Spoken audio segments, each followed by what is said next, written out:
कोणते मंत्रीचे कोणते पॉवरचे जोरावर 1200 रिव्हॉल्व्हरचे लायसन्स दिले गेले कोणते? आणि बीडमध्ये तो मुंडे घराण्याचंही राजकारण चालू आहे. मुंडेचा बाल किल्ला तो बीड जिल्हा असं म्हणतात. तो ये गुंडशाहीचा जे जिल्हा आहे ते पण मुंडेचा बाल किल्लाच आहे, बीड जिल्हाच. तो तसा त्याच्यासाठी आज हे जे बाल किल्ला आहे ते गुंड किल्ला आम्ही होऊ देणार नाही.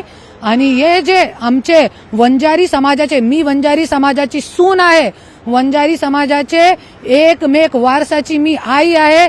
वंजारी समाजाचे जे धनंजय मुंडे आहे त्यांची मी बायको आहे. तो माझा फर्ज आहे की आमचे समाजाचे लोकांच्या, आमचे समाजाचे युवांच्या जे गुंडगर्दीमध्ये परिवर्तन करून खच्चीकरण चालू आहे ते थांबवणं माझा फर्ज आहे. आणि एक सूनच्या मी कर्तव्य पूर्ण पार पडत आहे. त्याच्यासाठी आज एक बायको असताना, आज धनंजय मुंडे मंत्री जरी आहे तो माझा स्वाभिमान आहे तो, पण आज त्याच्यापेक्षा मोठा दायित्व माझा आहे की माझे समाजाचे जे मुला बाळांच्या खच्चीकरण करून त्यांना दारू देऊन, पैसे देऊन, लडकी देऊन आज जे त्यांना गुंड प्रवृत्ती में परिवर्तन करण्याचं काम जे वाल्मिक कराड करत होता सगळ्या लोकांच्या समोर आलेला आहे. लोकशाही मराठी ऐका, पहा, जागरूक रहा.